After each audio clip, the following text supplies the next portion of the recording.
Muy buenos días. Vamos a dar inicio al estado del arte. El tema que nos convoca hoy es vacunación del paciente inmunocomprometido.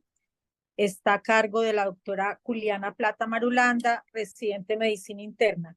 Bienvenida, doctora Juliana. Doctora, muy buenos días. Vamos a iniciar el estado del arte.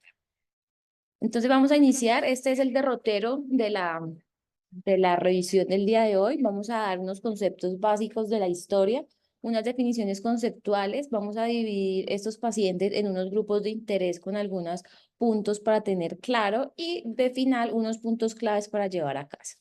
Entonces, en la historia vamos a ver que las prácticas de inoculación se practican hace más de 500 años. Empezaron inclusive antes de que se describiera por primera vez en 1796, si bien el punto de partida data en esa fecha, cuando el doctor Edward Jenner empieza a ver cómo las mujeres lecheras, las que estaban en contacto directo con esas vacas, no adquirían o no progresaban a la viruela, sino que tenían una lesión limitada de esas lesiones típicas de la piel de la viruela bovina, pero no progresaban a una viruela de la presentaciones graves. Entonces lo que hizo el doctor es que saca lesión, ve las lesiones pues a nivel de la piel y lo que hace es que extrae los componentes de cada ampolla y los inocula. Entonces el experimento del doctor, si bien en esta época pues hubiera sido un poco ético, entonces lo que hizo el doctor fue inocular a un niño de 8 años y verlo en el tiempo y desde ahí se dio cuenta que el inocularlo con el virus no generaba ni progresaba a las presentaciones de una viruela. Entonces fue en 1796 cuando el doctor con esta inoculación hace o crea pues el término vacuna debido a esa inmunidad que confirió contra la viruela y ya después de 80 años empiezan pues con otras vacunas posteriores. Para los años más o menos de 1880 ya el doctor Pasteur entonces empieza ya a introducir lo que son las vacunas vivas atenuadas, entonces ya el doctor desarrolla las vacunas vivas atenuadas inicialmente contra la rabia, posteriormente contra el cólera. Produjo la primera vacuna el doctor Pasteur en un laboratorio, lo que la cultivó y después descubrió cómo generaba inmunidad esa inoculación que se llevó a cabo en laboratorio. Posteriormente vamos a ver en la línea del tiempo que estamos viendo aquí cómo empieza nuevamente la vacuna contra la polio, cómo se introducen esos toxoides de la vacuna para generar vacunas conjugadas, para generar vacunas un poco más seguras. Y a lo largo de los años hemos visto cómo se han ido desarrollando todas estas vacunas para generar esa inmunidad frente a agentes infecciosos y pues nos vamos ya para cada vez a investigaciones más avanzadas, un desarrollo de vacunas más pertinente para la época y pues vemos solamente con la pandemia como para el 2020, pues ya se crea la vacuna contra el COVID y gracias a ellos, pues los doctores reciben un premio Nobel por la vacuna por ARN mensajero. Pero entonces, ¿cuáles van a ser los mecanismos efectores que uno adquiere o que se generan pues de las vacunas? Y es que hay que recordar que hay tres mecanismos efectores que se deben tener en cuenta y es uno, las vacunas van a generar anticuerpos y esos anticuerpos nos van a llevar a prevenir y a reducir infecciones porque nos van a ayudar a eliminar microorganismos extracelulares, pero también nos van a llevar a activar linfocitos citotóxicos y linfocitos ayudadores. Entonces los CD4 ahí cómo intervienen, nos ayudan a reducir, a controlar y a eliminar microorganismos intracelulares, pero también extracelulares, nos ayudan a esa producción de citoquinas y a ese reclutamiento celular para que el huésped pues genere esa inmunidad y genere pues esa respuesta inmune contra el agente nocivo. En cuanto a los CD8, pues también nos van a ayudar a reducir, a controlar y a eliminar los microorganismos intracelulares. Entonces, conceptos para tener claros, entonces, ¿cómo podemos dividir esta inmunidad, una inmunidad activa y una inmunidad pasiva? Quizás a lo que más nos vamos a enfocar en esta revisión es a la inmunidad activa y es ese estímulo que le estamos haciendo al huésped para que produzca una respuesta inmune primaria.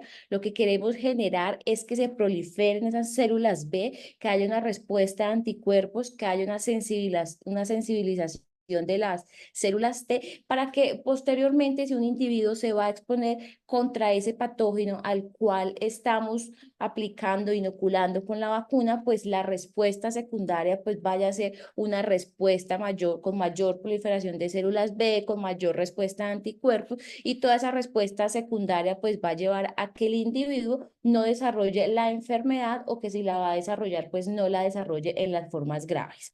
En cuanto a la inmunidad pasiva, si bien no vamos a hablar mucho de ella en este apartado, es importante la inmunidad pasiva en el tipo de pacientes a los que nos vamos a adentrar, y es que la inmunidad pasiva, ¿qué es? Es la administración de los anticuerpos. Entonces, un ejemplo es administrarle a las personas, al hospedero, una inmunoglobulina, y esa inmunoglobulina va a generar una inmunización pasiva que va a generar esa protección al corto plazo a personas que hayan estado expuestas a un patógeno o un agente nocivo, para así generar esa respuesta que el cuerpo no es capaz de hacerlo. Y por eso es importante en los pacientes inmunocomprometidos, cuando no les podemos ofrecer una inmunización activa, pues deberíamos dar mano a un segundo paso, que va a ser la inmunización pasiva, pero pues esta no se recomienda de forma rutinaria, solamente en ciertos casos de pacientes inmunocomprometidos. En los adultos sanos no es la más indicada, y esa inmunización pasiva pues nos va a ayudar a generar esa respuesta que el cuerpo inmunocomprometido no es capaz de generar. Entonces, otro dato a tener en cuenta, otra definición para tener en cuenta, y es que hay varios tipos de vacunas. Entonces, en este diagrama vamos a ver 6 tipos de vacunas. Quizás la que más conocemos, o con las que más estén familiarizados, pues van a ser aquellas vacunas que están conjugadas con polisacáridos. Suelen ser las de mejor perfil de seguridad, suelen ser las que más efectivas nos pueden ayudar a generar al paciente inmunidad sin tener mayores reacciones adversas. Pero si vemos a lo largo de todo de todo el diagrama, también vamos a ver cómo esa creación o esa conjugación del patógeno, como en el patógeno salvaje, entonces lo que vamos a hacer es que en el laboratorio ese patógeno salvaje, o pues el agente nocivo, lo vamos a desnaturalizar, ya pueda ser por químicos, por calor, y eso va a generar que el virus o la bacteria se inactive, y eso va a generar que no tenga una respuesta cuando se aplique, pero la célula sigue teniendo esa inmunogenicidad para que el cuerpo reaccione y crea anticuerpos.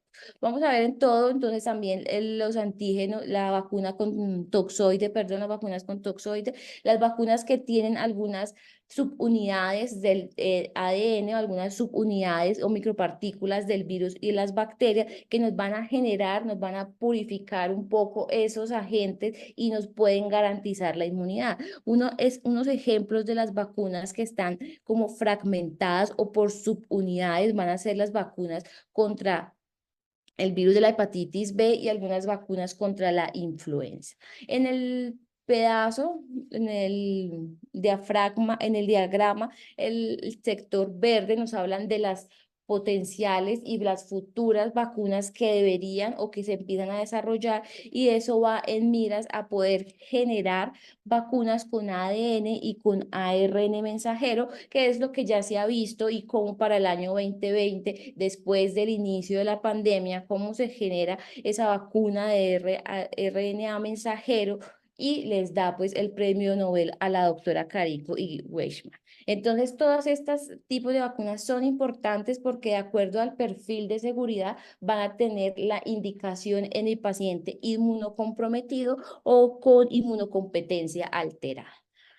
Entonces, aquí viene otro concepto a tener claro o para recordar, y es que si buscamos en la literatura inmunocomprometido, nos puede salir literatura, pero también nos va a salir en el paciente inmunosuprimido y en el paciente inmunodeficiente. Son términos que en el ámbito clínico se pueden usar de manera indistinta, pero hay que tener como ciertos punticos que difieren de un concepto de otro, y es que el paciente inmunocomprometido puede ser aquel paciente que no está con medicamentos, sino que su condición de base lo está llevando a tener una respuesta inmune deficiente o le está generando un bloqueo de esa respuesta inmune. Entonces no puede desarrollar toda esa cascada de defensa frente a un agente nocivo, y un ejemplo del paciente inmunocomprometido es el paciente de una edad avanzada o es el paciente que tiene una enfermedad renal, es un paciente con hipertensión, con falla cardíaca. El paciente inmunosuprimido que vemos aquí ya en la parte, en el otro vértice de este triángulo, entonces va a ser aquellos pacientes que sí están recibiendo alguna terapia o algún medicamento que está bloqueando esa vía de señalización y nos está generando esa falta de respuesta del sistema inmune y nos está llevando a que esos pacientes estén con unas defensas disminuidas frente a un agente nocivo. Y en este ejemplo del inmunosuprimido, pues van a ser parte de aquellos, van a ser parte de esos pacientes que reciben una terapia oncológica, aquellos pacientes que reciben una terapia con inmunosupresores, los pacientes con una enfermedad autoinmune, los pacientes que han sido trasplantados con órganos sólidos, los pacientes que han sido trasplantados por células hematopoyéticas. Y en el término inmunodeficiente van a estar aquellos pacientes que tienen un deterioro primario de su respuesta inmune. Entonces, en este grupo de pacientes va a ser el paciente que tiene un VIH, el paciente que tiene una asplenia primaria y los pacientes que tienen una inmunodeficiencia congénita. Entonces, en este sentido, también es difícil distinguirlo, pero tal vez nunca encontremos un paciente solamente inmunocomprometido porque todos son una sumatoria, ¿cierto? Entonces, ese estado, esos términos inmunocomprometido, inmunosuprimido, inmunodeficiente, perdón, van a generar un estado neto de inmunosupresión, que es lo que cuando empezamos ya a buscar en la literatura, probablemente es lo que ya más está reportado, y ese estado neto de inmunosupresión que lleva al paciente a una inmunocompetencia alterada. Entonces, es el paciente que tiene una enfermedad hepática, un ejemplo, pero también me está recibiendo terapia inmunosupresora y me está generando esa inmunodeficiencia primaria. Entonces, esta sumatoria de todos los componentes alterados me van a estar hablando de ese estado neto de inmunosupresión que hace referencia a esos factores que van a contribuir a que aparezcan infecciones y a que el paciente no tenga una respuesta adecuada al agente infeccioso.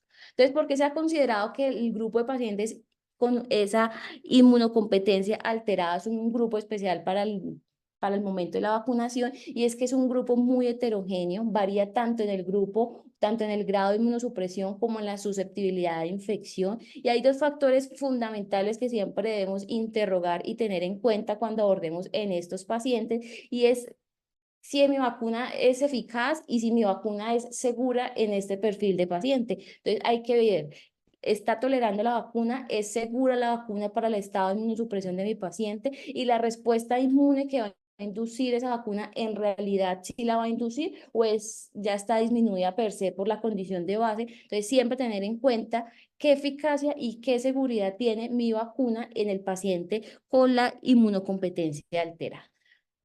Entonces, dicho esto, a lo largo de las revisiones, entonces para el 2013 la ITSA nos dice, bueno, hay que tener claro hay que tener claro en qué estado de inmunosupresión está mi paciente, si mi paciente perfila en un estado de inmunosupresión de alto nivel o si va hacia el bajo nivel, y hay ciertas condiciones que nos van a ayudar a localizar al paciente en estos dos grupos grandes que nos dice la ITSA 2013. Sin embargo, hay otros grupos que nos quedaron por fuera, pero pues que a medida de los años los vamos a ir ubicando y nos dicen, usted tenga en cuenta qué grado de inmunosupresión tiene su paciente para saber qué tipo de vacunas le puede ofrecer al paciente.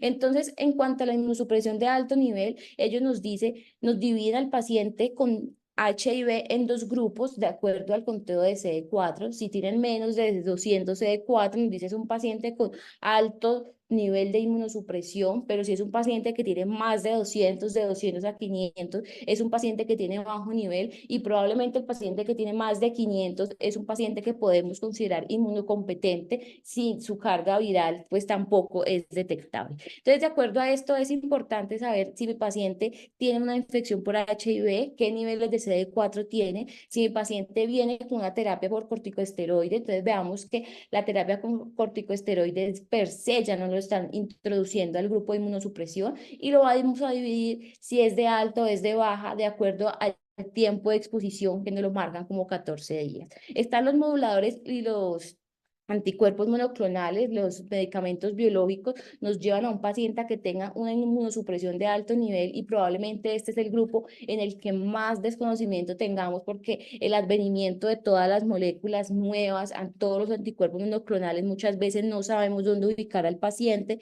Los pacientes que están recibiendo quimioterapia entran al grupo del alto nivel. Los pacientes que han sido recientemente trasplantados con un órgano sólido, y recientemente es que tengan menos de 2 meses de haber recibido ese órgano sólido.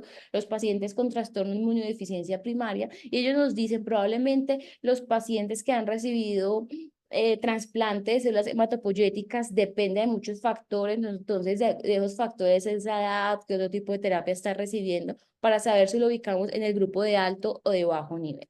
Así como para adicionarle al bajo nivel, vamos a ver cómo el metotrexate y la satioprina también hacen parte de los inmunosupresores a tener en cuenta en el paciente que vamos a ir a vacunar. Sin embargo, hay que tener que hay otro grupo de pacientes que también nos consideran con algún grado de inmunosupresión y que no los debemos olvidar, y es el paciente que encajamos muchas veces en el estado inmunocomprometido, porque el paciente con una enfermedad renal crónica ya es un paciente inmunocomprometido que requiere un plan de vacuna. El paciente con una enfermedad hepática, el paciente que está con un síndrome nefrótico, los pacientes que tienen una esplenia anatómica o funcional. Miremos que en el 2013 la ICHA no nos ubica muy bien a esos pacientes si son de alto o de bajo riesgo. No olvidarnos de los pacientes con asplenia, los pacientes con anemia falciforme, la presencia de fístulas del líquido cefalorraquídeo, ya sea por trauma o por cirugía.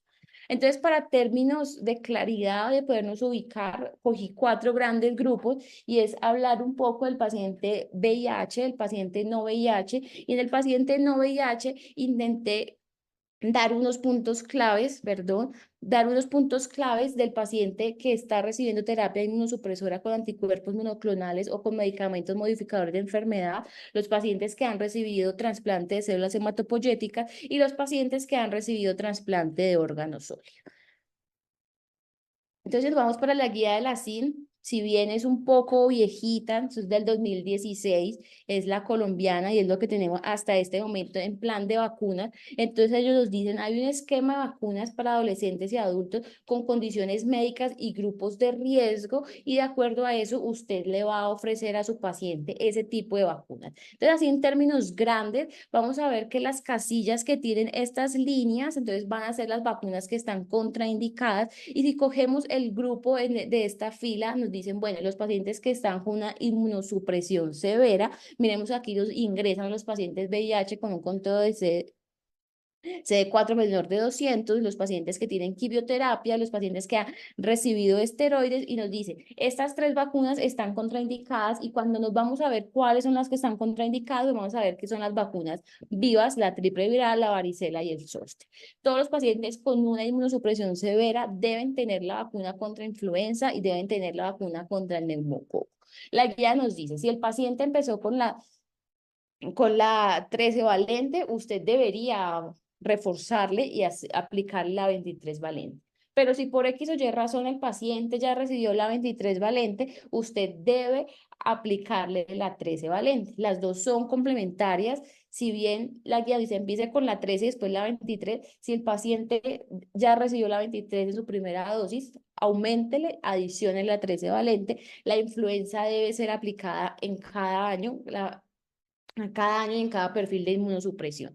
Si vemos en esta guía así en 2016, también nos consideran otros grupos de inmunodeficiencia. Entonces más abajito nos van a hablar de VIH, pero este VIH ya va a ser los pacientes que están con un conteo de CD4 mayor de 200 o mayor de 500, que hemos considerado que están inmunocompetentes y que tienen una carga viral que está bajo o que está siendo indetectable. Y hay otras condiciones de inmunosupresión o inmunocompromiso que nos ponen en un grupo diferente para considerar el tipo de vacuna. Grupo, recomendaciones grandes: no aplicar vacunas vivas en los pacientes que están muy inmunosuprimidos con una inmunosupresión severa, están contraindicadas las vivas, y de acuerdo al perfil pues ya vamos viendo influenza, neumococo y qué otras vacunas requiere. Un ejemplo: el paciente que tiene una asplemia funcional o anatómica, entonces va a requerir las vacunas contra los encapsulados. Entonces el paciente requiere meningococo, el paciente requiere vacuna contra neumococo, la influencia también es necesaria en este grupo de pacientes, y los pacientes con asplenia pues requieren a hemófilos influenza. Probablemente en Colombia no tengamos solo hemófilos influenza, la tengamos conjugada, pero pues deberíamos aplicársela a este paciente. Pero cuando vemos 2016, nos quedamos por fuera de la vacuna que ya viene y que es obligatoria acá en todos los perfiles de inmunosupresión, que es la vacuna contra COVID-19. Entonces, si vemos este es el reporte o las recomendaciones de inmunización que nos da la CDC, y nos dice: la vacuna contra el COVID, vamos a ver que está en todos los grupos poblacionales. Si bien acá no solamente nos hablan de los pacientes inmunocomprometidos, también nos dicen las pacientes embarazadas, pues otras condiciones que están llevando a mi paciente a tener un esquema vacunal diferente. Entonces vamos a ver cómo el COVID ya entra en todas las recomendaciones de todos los pacientes con estado de inmunosupresión. Los pacientes que vamos a ver que están inmunocomprometidos, vamos a ver nuevamente cómo el rojo nos dice no, está contraindicado, no se recomienda. Entonces vamos a ver cómo no está recomendada la vacuna contra la influenza, pero la vacuna que es viva contra la influenza, la vacuna contra el sarampión, contra la rubeola, los pacientes que tienen la varicela, no tienen pues esquema de varicela, también está contraindicado ese tipo de vacuna. Y en términos generales, el paciente inmunocomprometido no puede recibir nuevamente los refuerzos de las vacunas vivas por el perfil de seguridad que tenemos en estos pacientes. Aquí hay otras consideraciones. Nuevamente, tampoco está contraindicada la vacuna viva contra la influenza para los pacientes con asplenia. Aquí hay otro grupo de pacientes interesantes y nos dicen: el paciente que tiene, el hombre que tiene sexo con hombres también requiere un perfil de vacunación diferente a la población general. Y vemos cómo las enfermedades crónicas o cómo las condiciones de un paciente inmunocomprometido pues también tiene un plan de vacunas diferente a la población general. Entonces, para ya hablar un poco de los tres grupos grandes que quiero hacer mención, entonces vamos a hablar de los pacientes que están recibiendo anticuerpos monoclonales y otros agentes biológicos. Y es que en los últimos años se ha producido pues ese aumento y ese auge y esa creciente de la introducción de los anticuerpos monoclonales y todas las terapias biológicas, con una enorme especificidad en la célula, con un sitio de acción, un sitio diana para que estas terapias mejoren notablemente pues el perfil de la enfermedad inflamatoria, los pacientes tengan una progresión o una modificación de su enfermedad oncológica, entre otras muchas, entre otras consideraciones. Entonces aquí vamos a ver 6 estrategias que usan los anticuerpos monoclonales, y ellos nos dicen: bueno, usted con un anticuerpo monoclonal, de acuerdo a la terapia biológica, puede detener o inhibir esa replicación de la célula, y el ejemplo tradicional va a ser la ciclofosfamida, el micofenolato, la azatioprina. Pero usted también lo que puede hacer con esos anticuerpos monoclonales o con esta terapia biológica es matar selectivamente la célula, destruir directamente a las células T, a las células B maduras, generar esa supresión de la respuesta linfocitaria y inducir muerte, inducir esa inhibición o esa falta de señalización de la célula. Entonces, de acuerdo a estos 6 mecanismos de acción de los anticuerpos monoclonales y los agentes biológicos, pues cada uno va a tener un perfil de seguridad y ciertas consideraciones. Entonces, como mencionaba ahorita, con esa avalancha pues de moléculas que han venido creciendo y esas terapias biológicas que cada vez se van desarrollando y esos sitios tan específicos que tienen en la célula, pues tenemos que conocerlos porque de acuerdo a eso el paciente va a tener un perfil de infección por cierto agente, entonces hay que conocer a dónde actúa el anticuerpo monoclonal, si definitivamente el anticuerpo monoclonal que le están aplicando a mi paciente si tiene una actividad inmunosupresora, no todos los anticuerpos monoclonales tienen una actividad inmunosupresora, entonces es importante saberlo o buscarlo porque ante tanto anticuerpo monoclonal probablemente se nos escapen muchos, entonces siempre es buscar en dónde está actuando mi anticuerpo monoclonal para saber qué parte o qué lesión diana está teniendo mi célula para saber qué infección es más propensa en este tipo de pacientes. Entonces, no solamente es la ubicación en la célula diana, sino que también todas estas moléculas pueden alterar y pueden actuar sobre toda la secreción de citoquinas. Entonces, vamos a ver que ellos pueden inhibir la interleuquina, pueden alterar esa respuesta inflamatoria, entonces saber también en dónde están trabajando, si está en interleuquina 12 o está en interleuquina 23 o está en el factor de necrosis tumoral, para saber qué perfil de seguridad tiene mi paciente. Y lo otro es que no solamente está la señalización intrarreceptor o la señalización ahí, Diana, a nivel del receptor de la célula, sino que también todas las terapias biológicas tienen una respuesta intracelular que puede que mi vacuna varíe o que puede que la inmunogenicidad cuando se aplica la vacuna, cuando se aplica la terapia biológica, esa inmunogenicidad vacunal está afectada y nos puede disminuir la inmunogenicidad. En algunos no pasa nada y en otros simplemente lo que hacen es inhibirla completamente. Entonces acá nos dicen ahí, aquí están los principales anticuerpos clonales y tener en cuenta que no todos, como mencioné, tienen actividad inmunosupresora. Entonces, recordar, el denosumab es uno de los medicamentos que más usamos, es un anticuerpo monoclonal. Recordar, él no requiere un plan vacunal diferente, es un anticuerpo que no genera inmunosupresión, pero sí tengamos en cuenta los pacientes que tienen un inmunosupresor y tienen una indicación terapéutica porque van a generar a mi paciente a la enfermedad inflamatoria o es un paciente en una terapia oncológica la está recibiendo y si la está recibiendo un ejemplo del rituximab, entonces vamos a saber que en este perfil de pacientes sí va a requerir un tipo de vacunas y va a requerir unos estudios adicionales para definir qué infecciones pueda tener el paciente porque se puede desencadenar ciertas infecciones que ahorita vamos a mencionar para tener en cuenta el plan de vacunas y el seguimiento que se le va a hacer.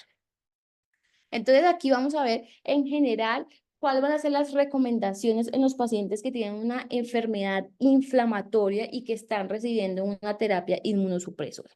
Entonces son dos diapositivas que son un poco densas que voy a tratar de simplificar como para tener las cosas grandes, claras, qué vacunas las podemos aplicar y qué vacunas no. Entonces en todos los pacientes con una enfermedad inflamatoria que están recibiendo terapia biológica, se les debe garantizar a todos la vacuna anual contra la influenza, el neumococo a los pacientes se les debe aplicar, pero hay ciertas consideraciones. Entonces, para recordar, el neumococo en los pacientes que están recibiendo rituximab puede verse comprometida su eficacia y se puede reducir inclusive hasta en un 95% esa eficacia de ese paciente que está recibiendo rituximab que le estamos aplicando la vacuna. Entonces, son consideraciones a tener en cuenta qué perfil o qué anticuerpo monoclonal tiene mi paciente, qué vacuna le estamos aplicando para ver qué tanto compromiso en su inmunogenicidad y qué tanto compromiso en esa respuesta inmune sí va a tener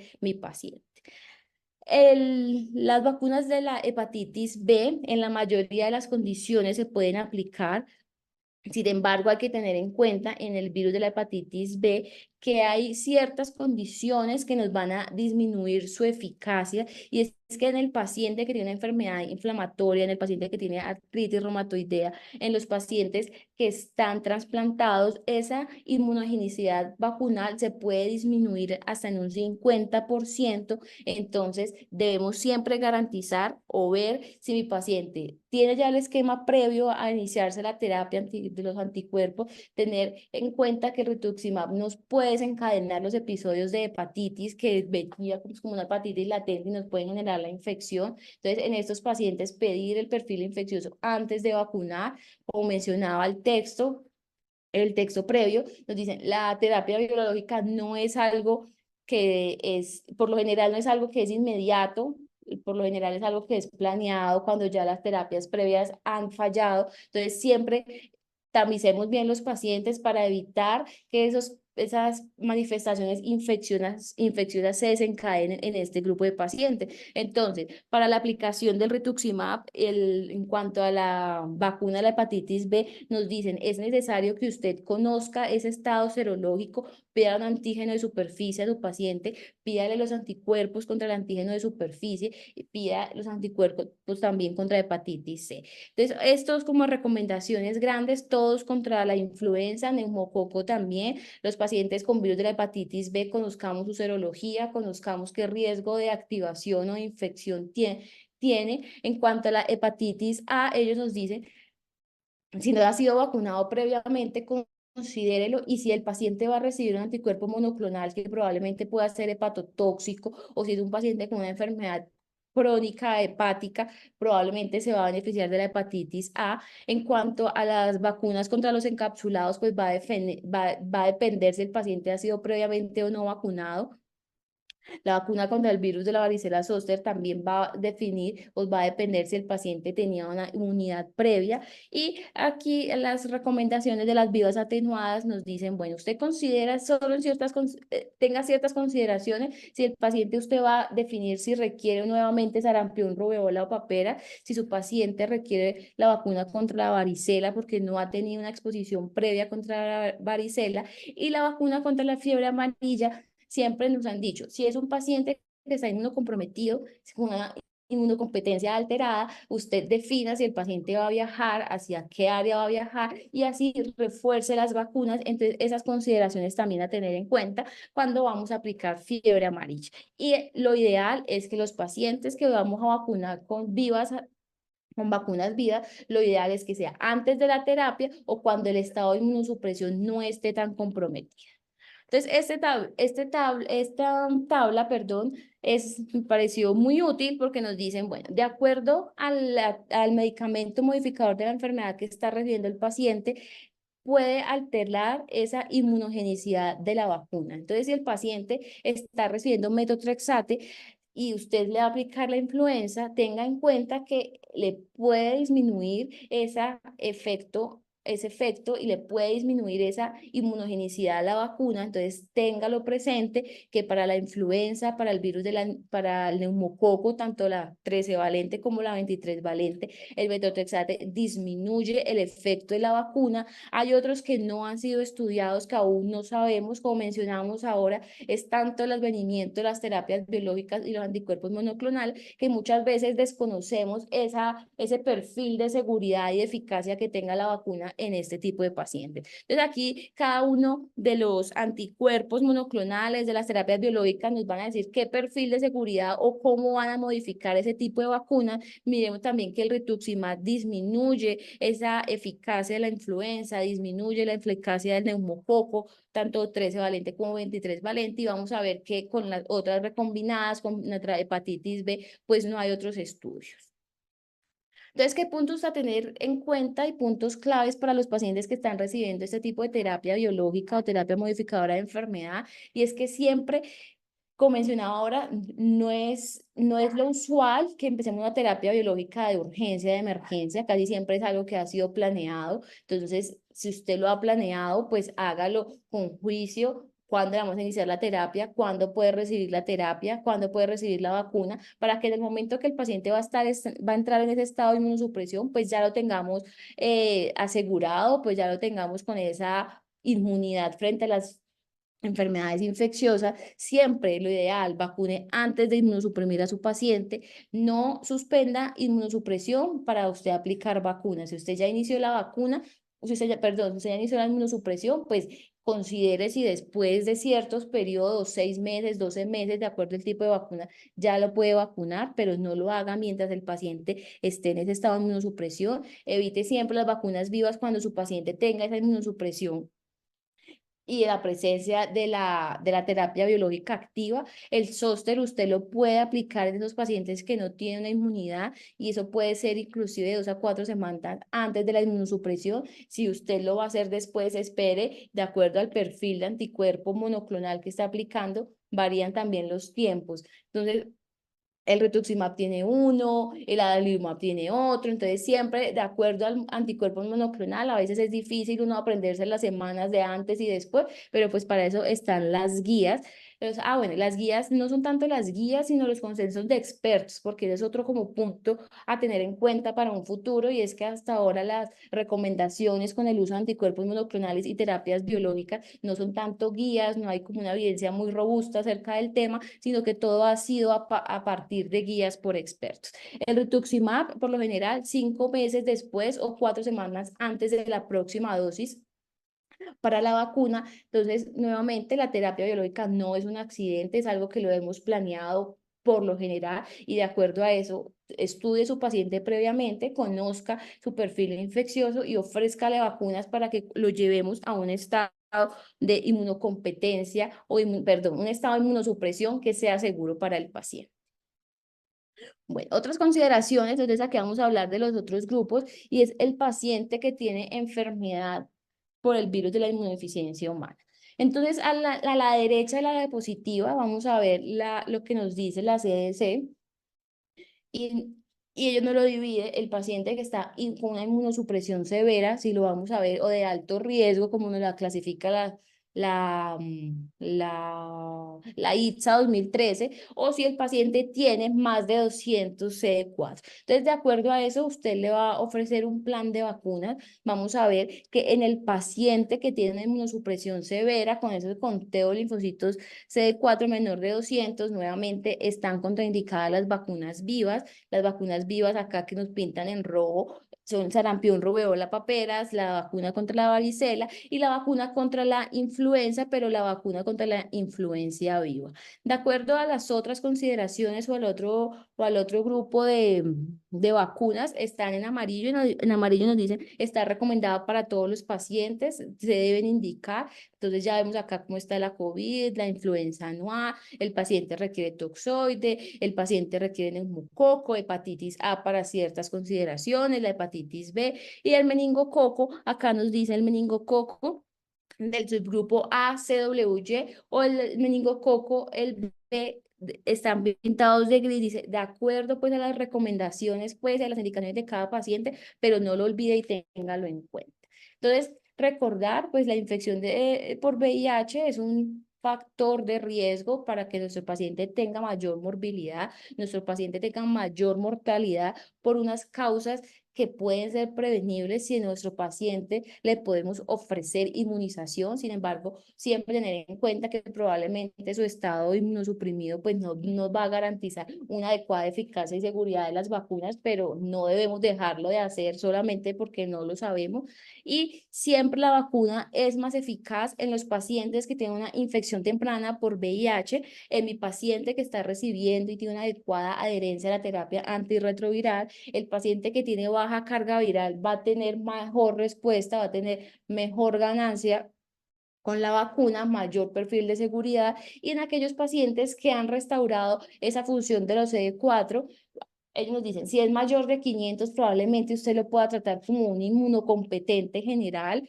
Si es de 200 a 500, es una inmunocompetencia que no va a estar tan adecuada, pero probablemente el sistema inmune nos va a ayudar a responder a las infecciones a las que vayamos a someter a ese paciente. Entonces, hay muchos factores que en este perfil de pacientes nos van a contribuir a ese estado neto de inmunosupresión que ya hemos mencionado previamente, pero que si garantizamos ese plan vacunal en estos pacientes, probablemente la morbilidad y la mortalidad por enfermedades e infecciones no va a ser mayor que la población general. Otra cosa importante que probablemente muchas veces olvidamos, y es que en el paciente inmunosuprimido también tenemos que evaluar el entorno en el cual está mi paciente, las personas con quien cohabita mi paciente. Entonces, la guía del 2016, la colombiana, nos dice, usted tenga en cuenta al entorno del paciente, al hogar del paciente. Si su paciente con VIH convive con otra gente, entonces lo ideal es que las otras personas no reciban vacuna, la vacuna oral contra la poliomielitis, no reciba la vacuna intranasal contra la influenza y que garanticemos que esa población que cohabita con el paciente inmunosuprimido pues tenga también un plan de vacunas, que reciba la vacuna del COVID, que reciba la vacuna contra la influenza y que también generemos ese entorno de un ambiente con más seguro para mi paciente inmunosuprimido. Entonces, el paciente sin síntomas y con más de 500 CD4 son suficientemente inmunocompetentes, como lo mencionaba ahora, probablemente mayor de 500, ya nos dicen, trátelo como la población general, es un paciente que probablemente nos va a tener un perfil de eficacia y seguridad adecuada contra las vacunas, entre 200 y 500, pues considera algún grado de inmunodeficiencia y menor de 200, pues no recibir las atenuadas, ya lo hemos mencionado, en especial si ha manifestado síntomas. Entonces aquí esta diapositiva la quise traer para recordar el entorno del paciente inmunosuprimido, el entorno pues de la familia o el entorno pues de las personas que cohabitan con él. El otro grupo de pacientes, entonces, de los 4 que quiero hacer mención, entonces es el paciente que tiene un trasplante por células hematopoyéticas. Entonces, las infecciones en todos los pacientes pues nos van a aumentar morbilidad, nos van a generar mortalidad y esto sin una terapia antimicrobiana adecuada en este huésped inmunosuprimido, pues nos va a generar mayores efectos o mayores complicaciones que en un paciente que tiene su respuesta inmune adecuada.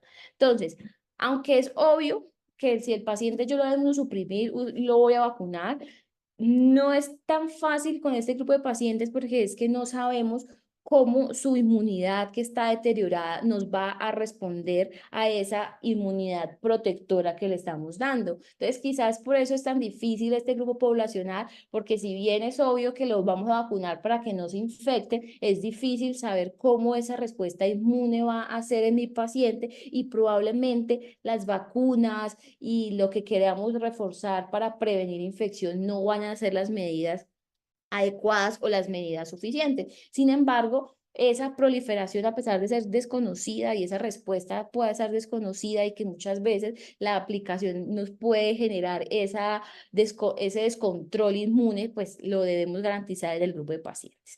Entonces nos dice, cuando usted va a trasplantar un paciente con células hematopoyéticas, prácticamente es reiniciarle el sistema inmune. Entonces, el paciente es empezar a inmunizar lo que el paciente requiere para la edad que tenga, para el estadio de la enfermedad, para la terapia que está recibiendo. Entonces, es un desafío generar esa inmunidad protectora durante ese periodo de profunda inmunosupresión que estamos sometiendo a mi paciente trasplantado y que además no sabemos cómo nos va a responder si nuestras vacunas van a ser eficaces y seguras en un paciente que tiene una inmunosupresión severa porque lo estamos pues sometiendo a medicamentos, lo estamos sometiendo a inmunosupresión y desconocemos cómo van a responder. Entonces, es importante en este tipo de pacientes que los estamos reseteando, le estamos nuevamente pues acomodando y generando esa inmunidad, es importante que le vamos a transferir, cómo lo vamos a mantener y cómo vamos a provocar esa inmunidad en el paciente con trasplante de células hematopoyéticas. Entonces nos dice, usted considere dos momentos importantes y es el paciente pretransplante y es el paciente post-trasplante. Entonces, en el pretrasplante, usted debería tener un paciente adulto pretransplantado con todo el perfil de vacunas que tiene un paciente que es inmunocompetente. Entonces, verifique cómo tiene mi paciente, verifique si está con el plan vacunal completo. Si no lo tiene y es un trasplante que está programado, si es un trasplante que está organizado, lo ideal es complétele el plan de vacunas, complétele con virus vivos. Si es más de 4 semanas, mejor, más de 4 semanas o más, sí, más de 4 semanas lejos del trasplante y para las inactivas probablemente no requiramos tanto tiempo del momento del trasplante al momento de la vacuna y con 2 semanas puede ser suficiente. Entonces, en este paciente que está inmunocomprometido, entonces vamos a garantizar o a completar ese plan de vacuna de acuerdo a este régimen y en el post-trasplante se recomienda que en el post-trasplante el paciente reciba un esquema de vacunas. Ay, bueno, aquí me salió el cuadro encima. Ah, ya. Entonces acá me dicen, bueno, usted tiene una recomendación para los pacientes que van a ser trasplantados con células hematopoyéticas. Entonces, cada grupo especial tiene un plan de vacunas completas, pero acá así grande nos dicen, no está recomendado o recomendaciones especiales nuevamente a las vacunas vivas. Miremos acá cómo está el virus, perdón, la vacuna contra el sarampión, la rubiola y la papera y la vacuna contra la varicela con ciertas consideraciones. Si el paciente no ha tenido inmunización previa, si el paciente no conocemos o es cero negativo, pues de pronto consideramos en el post-trasplante. Y la vacuna contra el zóster no está recomendada en estos, pero veamos todo el perfil previo que nos dicen, todas están recomendadas en este grupo de pacientes de acuerdo a al tipo de vacuna. Va a ser recomendada o a los 6 o a los 12 meses post-trasplante, y de acuerdo al tipo de vacuna o al tipo de inmunización que queramos dar, pues vamos a decir cuándo va a requerir el refuerzo, si son 2 dosis, si son 3 dosis, pero de acuerdo a su perfil y al tiempo, también vamos a programar al paciente en las vacunas que requiera. Una cosa importante es que en todos los pacientes debemos tener como una línea de tiempo, en qué momento es el pretrasplante, cuándo va a ser el momento del trasplante, para definir una línea de tiempo, cuándo requiere su primera vacuna, si es a los 6, a los 12 meses, cuándo requiere un refuerzo. Y nuevamente se recomienda, aquí también lo quiero traer, de hacer énfasis, que a todos los pacientes que están en ese estado de inmunosupresión hay que vacunar a los miembros de la familia antes del trasplante y por lo menos 2 años después de que el paciente ha sido trasplantado o mientras el paciente se encuentre inmunocomprometido. Entonces, importante vacunar al paciente y tener en cuenta siempre el hogar o el ambiente en el que convive el paciente. En los pacientes con trasplante de órganos sólidos, entonces, igual que el trasplante de células hematopoyéticas, siempre hay un riesgo de infección. El riesgo de contraer infección y esa incapacidad de prevenirla, pues está mediada muchas veces por ese estado neto de inmunosupresión, como ya lo mencionábamos. Son pacientes que muchas veces no sabemos qué tan eficaces y qué tan seguras van a ser las vacunas, y que hay muchos factores modificadores de inmunosupresión o modificadores pues de respuesta a la vacuna que le estamos planteando al paciente, y es el tipo de enfermedad que tiene, el régimen inmunosupresor que tiene, al igual que tenemos que conocer los anticuerpos monoclonales, como a qué objeto diana o cuál es la diana a nivel celular. Pues el régimen inmunosupresores también nos van a generar cierto patrón de infección o ciertos riesgos de infecciones. La presencia o rechazo al órgano trasplantado, la edad del paciente y las comorbilidades como la insuficiencia renal, la insuficiencia hepática, el paciente con diabetes o con asplenia, pues también va a tener una respuesta que va a estar interrogada a las vacunas. Entonces nos dicen, en todos estos pacientes que van a ser trasplantados, en los pacientes también que vamos a empezar con la terapia inmunosupresora, usted debería tener un listado, una lista de chequeo, pedir unas serologías para ver si el paciente requiere tratamiento previo al trasplante o previo a la terapia inmunosupresora durante la terapia, y de acuerdo a eso, si mi paciente requiere tratamiento y qué factores de riesgo modificables puede tener el paciente para generar el perfil de vacuna. Entonces, ellos nos dicen aquí, estas son las recomendaciones para usted trasplantar a un paciente con órgano sólido. Entonces, nuevamente, las recomendaciones grandes son: tenga un paciente vacunado contra el neumococo, tenga mi paciente vacunado contra la influenza. De acuerdo al perfil de las serologías, usted va a definir si mi paciente tiene todo el perfil de la hepatitis B, si mi paciente ya era previamente vacunado o no, y si mi paciente requiere o no requiere las vacunas vivas. Entonces, cada condición del paciente con inmunocompetencia alterada, pues tienen un plan de vacunas diferente, y de acuerdo a este trasplante de órgano sólido, pues están recomendadas las mismas del trasplante de hematopoyético. Entonces, ¿qué recomendaciones nuevamente para los convivientes? Entonces, acá nos dicen, usted a los convivientes debe garantizarle también del trasplantado por órgano sólido que tenga la influenza, que tenga la hepatitis. Lo recomendado es que tenga la varicela, perdón, la varicela que no la tenga, que no haya recibido la polio, como ya he mencionado ahorita, y el paciente que esté vacunado también contra COVID-19.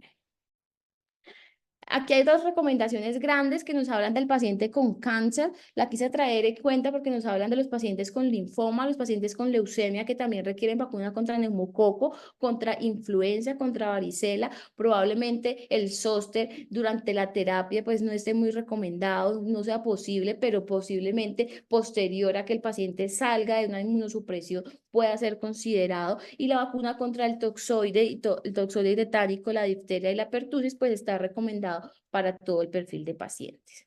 Entonces, ¿cuál es el momento indicado para realizar la vacunación? De ser posible, lo más planeado que tengamos el paciente, de ser posible, lo más precoz que tengamos el diagnóstico, lo más precoz que hemos planeado llevarlo a una inmunosupresión, inmediatamente después de tener el plan de a seguir, el plan de vamos a iniciar quimioterapia, vamos a iniciar trasplante, vamos a iniciar inmunosupresión. En ese momento es indicado, lo primero, tamizar a mi paciente de manera temprana, garantizar el perfil de seguridad para mis vacunas, para poderlo vacunar y así poder planear llevarlo a una inmunosupresión segura.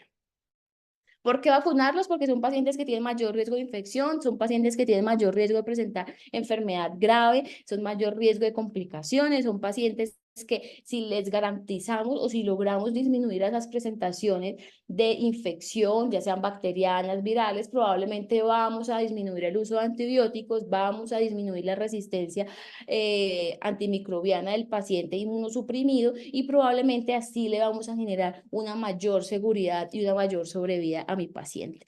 ¿Para qué también vacunarlos? Para lograr una inmunidad de rebaño, para que logremos controlar la infección en mi paciente con una inmunocompetencia alterada.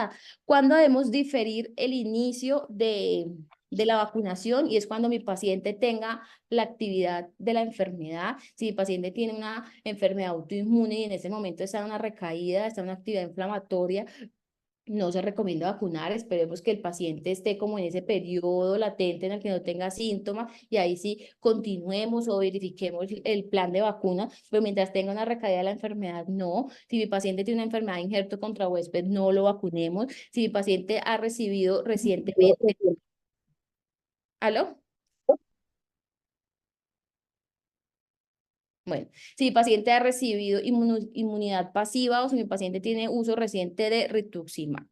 Bueno, entonces ya para llevar a casa puntos claves, no indicar vacunas vivas atenuadas en el paciente que está gravemente o que está inmunosuprimido de alto riesgo, las vacunas inactivas, las recombinadas, las vacunas conjugadas y los toxoides son seguras para este perfil de pacientes. Por lo general, en términos grandes, la influencia del neumococo, la influencia del neumococo y el COVID-19 están recomendados en todos los perfiles de seguridad y especialmente en estos 4 grupos de pacientes. El meningococo, llevarlo a aquellos pacientes que tienen una asplenia funcional o anatómica, o de pacientes que tengan una deficiencia de complemento, garantizar la vacunación contra hemófilos influenza en aquellos pacientes que tengan asplenia. Probablemente en Colombia no la encontremos solita, sino la combinada, pero pues le brindemos a mi paciente ese tipo de vacunas. No olvidar que el esquema probablemente es personalizado. Todos estos pacientes tienen una presentación diferente y personal de cada enfermedad, entonces siempre individualice los casos, no siga pues como solamente lo que dice la guía o el protocolo. Ya hemos mencionado, probablemente todas son guías de expertos, mas no tienen una evidencia muy robusta, entonces trate de personalizar qué le beneficia más a su paciente. Tamice siempre los riesgos para infecciones, los más frecuentes de acuerdo al medicamento. Entonces ya hemos visto que ciertos anticuerpos monoclonales tienen mayor riesgo de tener hepatotoxicidad o mayor riesgo de reactivar una hepatitis B. Entonces hágale serologías antes de ofrecer la terapia y no olvidemos el entorno en casa y el entorno en salud. No solamente es vacunar al que convive, al que cohabita con el paciente inmunosuprimido, sino que también el ámbito del entorno de salud, los trabajadores de salud deberíamos estar vacunados para estar frente a este grupo de pacientes.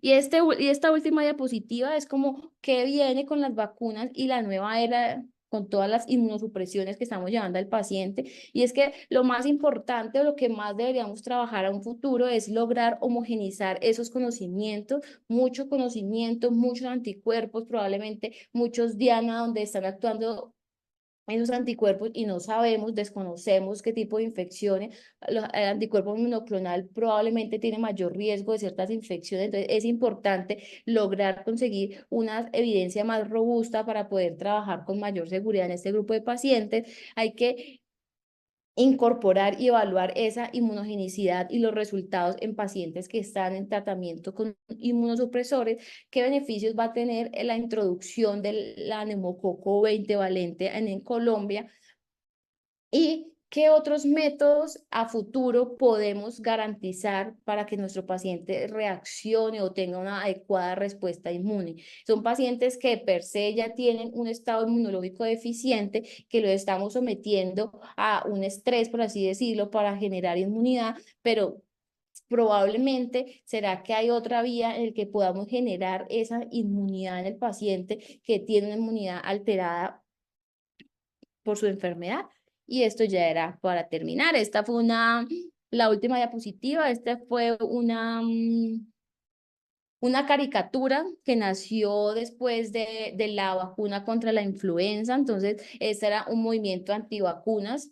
Entonces, viene el movimiento antivacunas de hace más de 500 años. Entonces era como ellos protestaban y como a los pacientes que estaban en el servicio de urgencias los estaban vacunando, pues estaban teniendo apéndices de vacas, entonces todos estaban pues como protestando por que estaban en contra de la vacunación masiva en esa época. Eso era todo. Muchas gracias. Doctora Juliana, muchísimas gracias, excelente presentación. Me quedan varias preocupaciones. Lo primero, generalmente cuando se recomiendan esquemas de vacunación, los pacientes llegan a los sitios de vacunación y en ningún momento se les está preguntando allí, digamos, por la terapia farmacológica asociada y nos ha mostrado usted muy claro cómo el tema de eficacia de muchas de las vacunas se puede perder dependiendo de los medicamentos que esté tomando el paciente. Lo otro, la mayoría de las EPS están, digamos, llamando a los pacientes por la edad, ni por las patologías para colocarle las vacunas y cuando llegan a los sitios de vacunación, simplemente les preguntan si tienen o no tiene fiebre, si tiene un proceso infeccioso y los vacunan y pare de contar. El riesgo a los que estos pacientes se están exponiendo es muy alto. ¿Qué podemos hacer en estos procesos? Yo sé que son unos procesos más de individualizar el esquema de vacunación, entonces esta es una pregunta para usted y también para el doctor Diego Sánchez. Muchas gracias. Pues doctora, yo creo que ahí fallamos muchas veces todos y es conocer más el perfil de mi paciente. Si de verdad está recomendada la vacuna o si sí la requiere en ese momento, si no la requiere, pero creo que la falla sí es como falta de educación tanto del personal médico como del personal pues del plan de vacunas que tenga la EPS. Entonces sí es algo como un plan de mejora pues a definir y hacerse en todas las entidades, porque si no preguntamos, no sabemos y no sabemos por qué se la está aplicando mi paciente, si tiene la indicación y si es el momento adecuado de hacerlo. Entonces creo que sí, ahí nos falta es como educación en el ámbito salud. Buenos días para todos, ¿cómo están? Doctor Diego, bienvenido, buenos días. Bien, muchas gracias. Felicitación a la doctora Juliana. Yo creo que es un tema muy difícil, es un tema muy difícil cuando uno parte de que hay tantas variaciones, tanto en el esquema de vacunas como en las necesidades individuales y los riesgos individuales del paciente. Pero creo que trató de hacer, al menos en los grupos más importantes, una aproximación muy buena para el médico internista. Voy a intentar responder las dos preguntas de la doctora y después haré unas preguntas a los residentes para que traten de asentar un poquito toda esta información en la práctica clínica.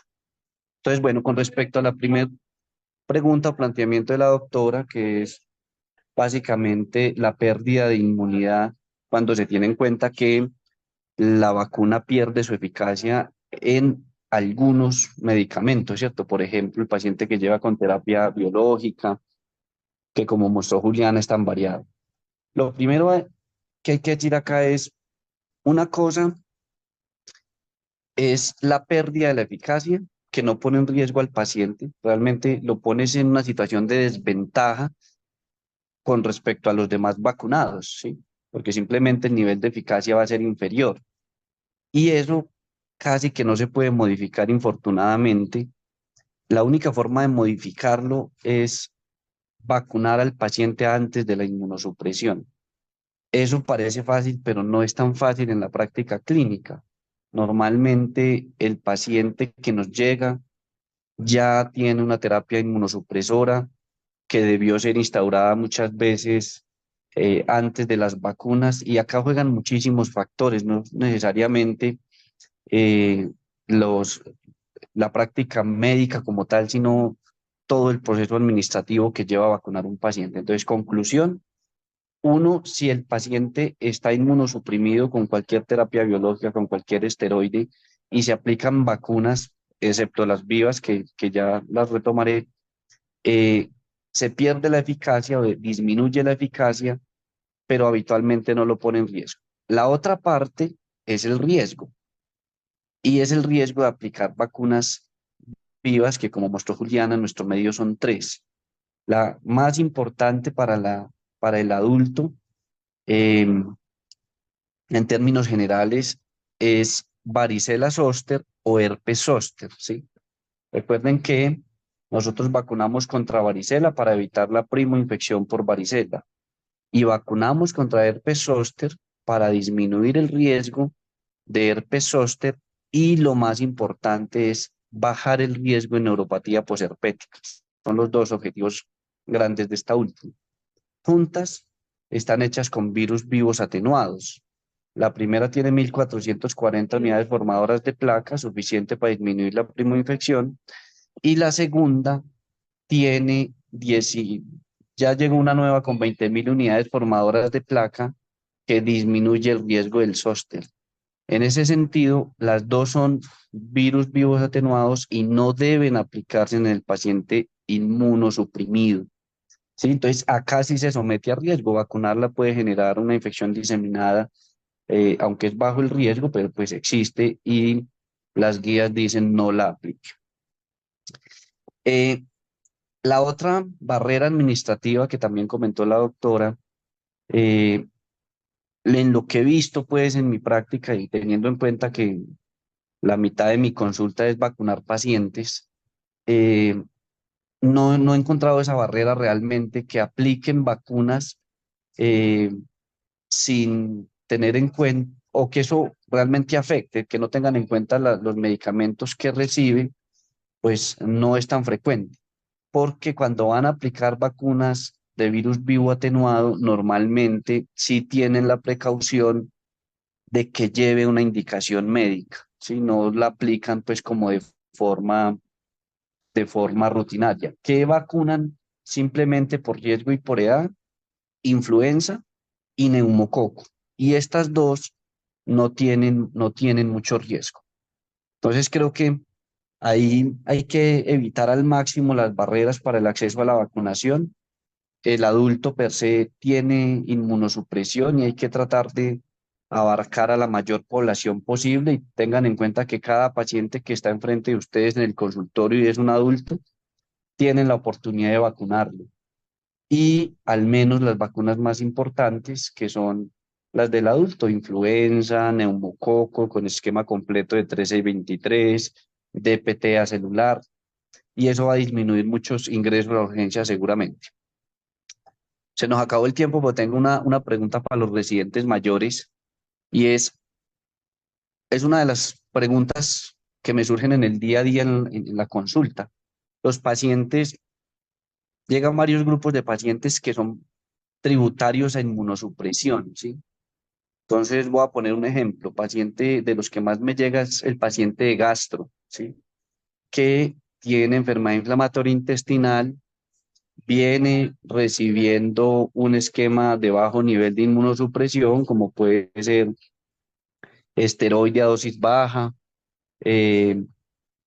algunos con azatioprina, algunos con sulfasalacina, pero potencialmente van a requerir terapia biológica.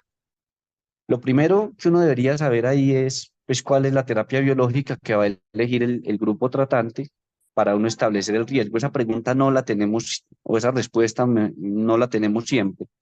La primera pregunta para los residentes es que me digan qué exámenes le piden en la primera consulta al paciente para establecer el riesgo y cuál sería su esquema de vacunación.